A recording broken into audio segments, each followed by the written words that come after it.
네, 그러면 현장에서 실시할 수 있는 전문성 개발 방안 중에 원내 교육과 외부 교육이 있는데 첫 번째로 원내 교육을 먼저 살펴보도록 하겠습니다. 어린이집 또는 개인이 주관할 수 있고요. 보육교사가 소속된 기관 또는 교사 개인이 자율적으로 연수 프로그램을 개발하거나 연구 수업 또 공개 수업을 계획하여서 수업에 대해서 평가하고 토론하는 것. 이것이 원내 교육이 될 수 있는데요. 후임 교사를 지도하고 평가할 수 있는 선임 교사가 있을 때 이러한 방법은 효과적이고, 공개 수업의 같은 경우에는 원 내에서 이루어질 수도 있지만 외부 기관을 방문할 수도 있습니다. 또 외부 강사를 초빙하여서 강의나 세미나를 열 수도 있죠. 그래서 영유아 보육은 미성숙한 영유아를 대상으로 보호 및 교육을 제공하는 일이기 때문에 교사의 전문성과 동시에 강조되어야 할 요소는 해당 영유아와 직접적으로 교류하는 보육교사가 지닌 인성, 이것이 정말 굉장히 중요하죠. 그래서 교사의 바람직한 인성은 교과목을 이수하는 것만으로는 터득될 수 있는 것은 아니잖아요. 그래서 보육교사 본인이 지닌 성향, 그리고 직무 적성, 영유아 발달에 대한 이해도 등이 반드시 종합적으로 상호작용하여서 발현되는 것이기 때문에 최근에 들어서 보다 더 강조되고 있고 이것이 굉장히 중요한 요소 중에 하나로 작용되고 있습니다. 따라서 원내의 교육은 일방적으로 중간 관리자나 선임 교사가 그 내용을 일방적으로 선정하거나 전달하는 것보다는 교육 대상자의 의견을 반드시 수렴하여서 실제로 그들이 필요로 하는 내용을 위주로 이루어지는 것 자체가 바람직하다라고 이야기할 수 있습니다. 다음은 외부 교육입니다. 보수 교육을 위한 외부 교육의 대표적인 것이 바로 이 보수 교육입니다. 제가 말을 잘못했네요. 보육교사를 위한 외부 교육에 있어서 굉장히 대표적인 것이 바로 보수교육입니다. 이것은 보육교사의 책임성에도 반드시 나와 있는 부분이고 반드시 거쳐가야 하는 부분이기도 합니다. 보수교육은 보육교직원의 자질 향상을 위해서 실시하는 교육을 우리가 보수교육이라고 하는데요. 보육에 필요한 지식 그리고 능력을 유지하고 또 이것을 개발하기 위해서 정기적으로 받는 직무교육과 보육교사가 지금의 직위보다 훨씬 더 높은 보다 높은 직위, 상위 자격을 취득하기 위해서 받는 승급 교육, 이 두 가지로 나뉘어질 수 있습니다. 보육 서비스는 무엇보다 현장의 중요성이 굉장히 높죠. 그래서 재직 이후에도 지속적으로 이러한 보수 교육을 통해서 실질적인 직무 역량을 향상시켜 나갈 수 있도록 지원해야 하는 것이 중요합니다. 보건복지부는 2016년에 보수교육 과정을 개정하면서 기존의 인성 함량 위주의 보수 교육에 현장의 어려움을 반영한 전문성 향상을 병행하도록 하였어요. 즉 보육 교직원들이 지닌 현장감을 최대한 활용할 수 있는 교육 내용을 구성하고 실제 적용 가능한 지식을 위주로 보수 교육 내용을 전면 개편하는데요. 그래서 교사의 전문성 향상을 도모하도록 하는 것이 그 내용 중에 있다라고 말씀드릴 수 있습니다. 또 승급 교육을 한번 살펴보시면 승급 교육 2급 그리고 승급 교육 1급 이렇게 나뉘어지는데요. 보육교사를 대상으로 하는 일반 직무 교육은 2016년 개편 과정부터 기본 과정 그리고 심화 과정으로 나뉘었습니다. 그래서 그 내용을 여러분이 살펴보시면 교과서 페이지 261페이지에 표로 정리되어 있는 것을 보실 수가 있어요. 그래서 일반 직무교육 한번 보시면 보육교사 과정과 원장 과정으로 나뉘어져 있는데 보육교사 과정은 현직에 종사하고 있는 보육교사로서 보육 업무 경력이 만 2년을 경과한 자 그리고 보육교사 직무교육을 받은 해부터 또 만 2년이 경과하면 이 보육교사 과정을 받아야 되는 거예요. 또 원장 과정은 현직에 종사하고 있는 원장으로서 어린이집 원장의 직무를 담당한 때부터 만 2년이 지난 사람과 어린이집 원장 직무교육을 받은 해부터 만 2년이 지난 사람, 그러니까 만 2년마다 이러한 내용들을 받을 수 있도록 보수 교육을 받을 수 있도록 일반 직무 교육은 나뉘어져 있네요. 또 특별 직무 교육은 영아 보육, 장애아 보육, 그리고 방과 후 보육으로 나뉘어져 있는데요. 그래서 영아 보육을 담당하고 있거나 담당하고자 하는 보육교사 및 원장은 영아 보육, 그리고 장애아 보육을 담당하고 있거나 담당하고자 하는 보육교사 및 원장은 장애아 보육, 방과 후 보육을 담당하고 있거나 담당하고자 하는 보육교사 및 원장은 방과 후 보육 이렇게 이수 희망하는 사람들을 대상으로 특별 직무 교육을 진행하고 있습니다. 또 승급 교육 과정은 2급과 1급으로 나뉘어져 있고요. 사전 직무 교육은 원장, 사전 직무 교육 이렇게 나뉘어져 있는 부분을 볼 수가 있습니다. 다음은 장학이에요. 여기서 장학이라는 걸 영어 단어를 한번 살펴보시면 슈퍼비전이라고 되어 있는데 사회복지에서도 이 슈퍼비전이라는 말을 굉장히 많이 쓰지만 사회복지학에서는 장학이라는 단어를 쓰진 않아요. 그렇지만 보육학 또 교육학에서는 이 슈퍼비전을 장학이라는 단어를 쓰고 있다는 점 한번 살펴보실 필요가 있고요.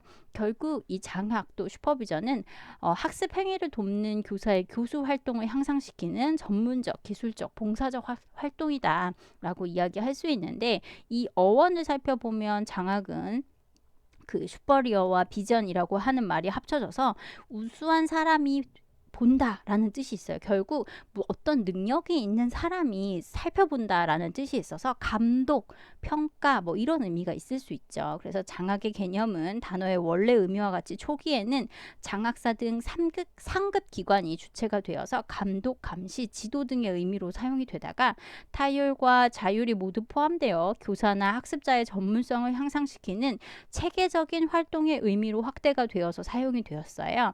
그렇지만 이제 근래에 와서는 외부 감독의 의미가 배제된 자기장학이라는 개념 자체도 생겨났다라고 하고 전해지고 있습니다. 일단 장학도 그 내용에 따라서 아주 여러 가지로 나뉠 수 있는데 장학의 주체나 대상에 따라 임상장학, 동료장학, 자기장학, 자율, 약식, 자체 뭐 이렇게 나뉘기도 하고요.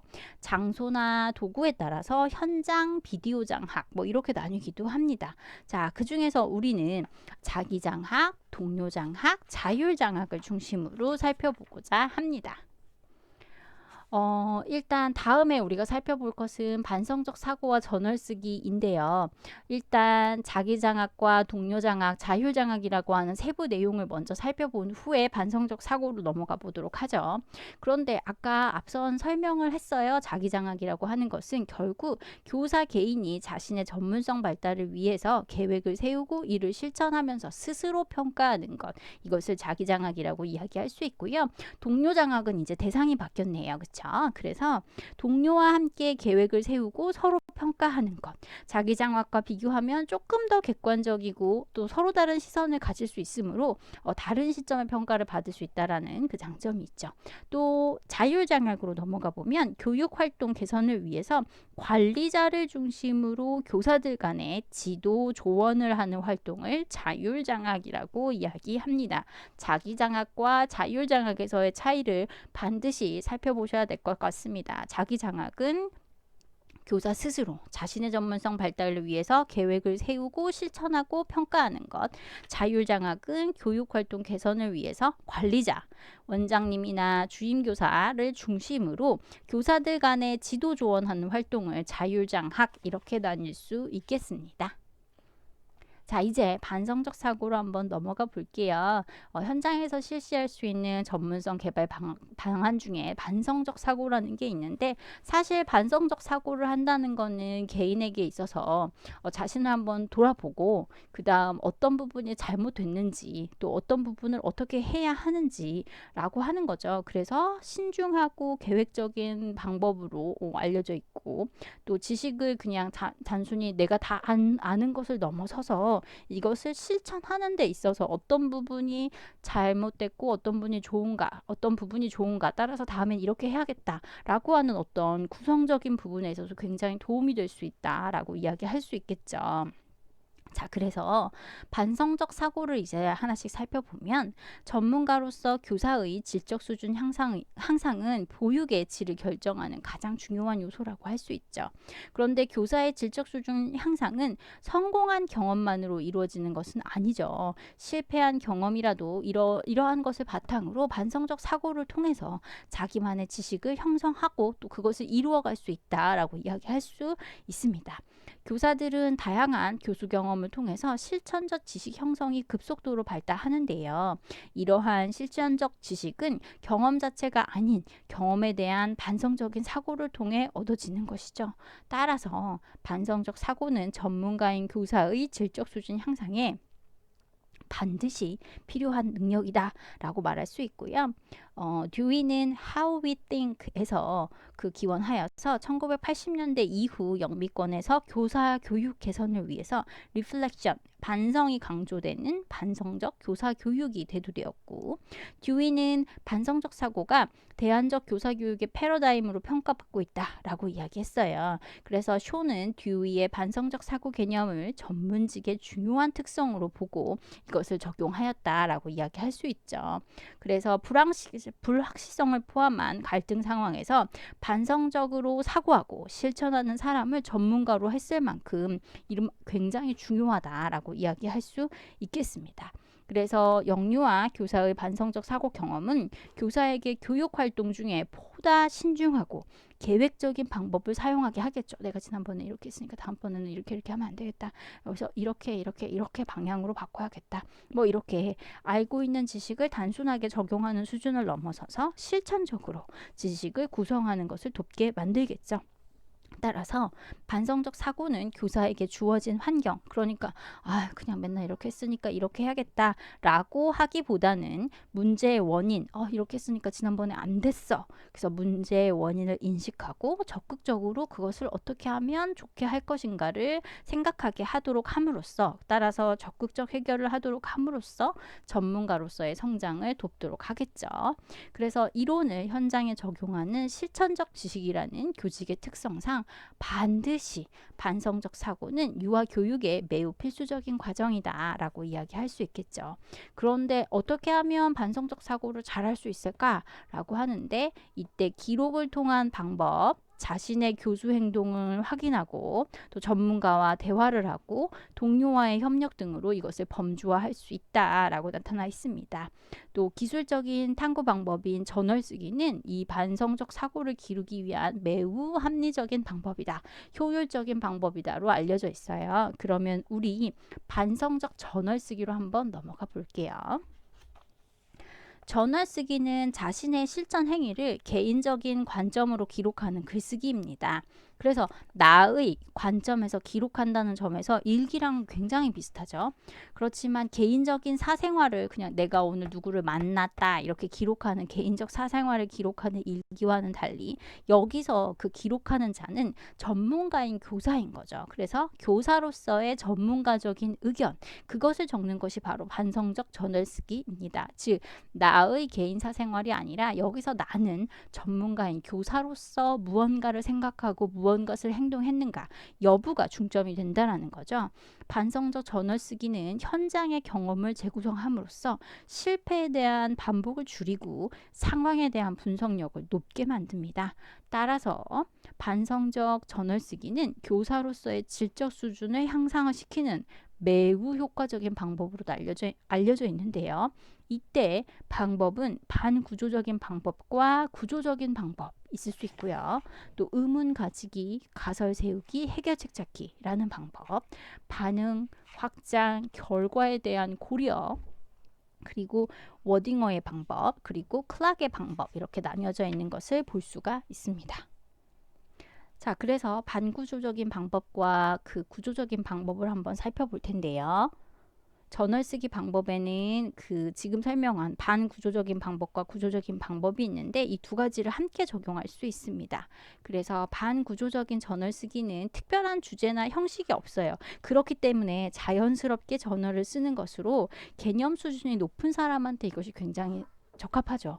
어떻게 써야 하는지 모르는데 반구조적으로 쓴다, 굉장히 어려운 일이거든요. 그런데 구조적 저널 쓰기는 경험을 기술하고 경험에 대한 의미를 분석하고 취해야 할 행동, 그리고 행동에 대한 결과를 쓰도록 저널 쓰기의 단계를 제한하거나 지정해 주기 때문에 이 순서에 따라 쓸 수 있는 거죠. 보다 쉽게 따라갈 수 있습니다. 다음은 의문 가지기, 가설 세우기, 해결책 찾기를 한번 보면, 교사들이 어떤 방법으로 미래의 행동을 위한 결정을 이르렀는가를 의미하고 또 내용이란 그 사고의 본질이라는 것들에 대해서 이제 생각을 해보는 건데 반성적 사고 개념에 대한 전열쓰기를 살펴봤을 때 첫 번째 상황에 대한 의문을 먼저 가집니다. 그리고 이것은 이렇기 때문에 이랬을 거야 라고 하는 가설을 세우고 그래서 마지막으로 그렇기 때문에 우리는 이렇게 해야 돼 해결책을 찾는 그 단계로 가는 것 이것이 의문 가지기, 가설 세우기, 해결책 찾기 이것도 하나의 구조네요. 그 다음 반응, 확장, 결과에 대한 고려는 한번 살펴보시면 이 세 단계로 구성이 되어 있는데 반응의 단계에서는 문제로 인식한 상황에 대해서 기술이나 반응, 어떤 일이 일어났는지 그것을 쓰고 이때 교실의 상황, 동료, 환경, 교수자 뭐 등등 자신 그러한 것들에 대한 자신의 느낌 그리고 부정적인 느낌, 긍정적, 부정적인 느낌 그리고 그 이유를 기록합니다. 그 다음 확장의 단계로 이러한 반응에 대해서 감정을 설명하고 자신의 의견을 정당화하는 부분이 필요한 것이고요. 그리고 확장 단계에서 구체적 확장, 비교적 확장, 일반화 확장 등으로 나누어 기록하는데 좀 복잡한 부분이 있습니다. 그리고 마지막 결과에 대한 고려의 단계로 문제를 제기하고 그 원인을 다양한 각도에서 찾아본 후에 자신이 그 상황에 처하거나 또 같은 일이 반복이 되면 어떻게 할까라는 것을 개인적인 측면 그리고 전문가적인 측면 사회윤리적인 측면 다각도로 생각해 보는 단계가 바로 마지막 단계인 것이죠. 자, 그 다음 마지막은 워딩어입니다. 좀더 확장된 개념으로 저널 쓰기 방법을 제시하였는데요. 저널을 쓸 때 우선 사건이 일어나고 있는 배경에 대해서 진술을 하도록 합니다. 그 다음 사건을 객관적으로 기술을 하고 객관적 사실을 자신의 해석에 기초하여서 분석하도록 하는 것. 그 다음 클라크의 방법은 경험한 내용에 대해서 특별한 의미를 부여하거나 해석하지 않고 있는 그대로 쓰는 것. 둘째는 내용에 대한 경험에 대한 의미를 찾는 거죠. 그러니까 우리가 있는 그대로 쓴 것을 쓰고 있는 그대로 있는 사실을 쓰고 그 다음에 그 사실에 대한 의미를 찾는 것. 마지막으로 관찰하고 경험한 내용을 기록하는 전 과정을 통해서 학습한 내용을 기록하는 것이죠. 자,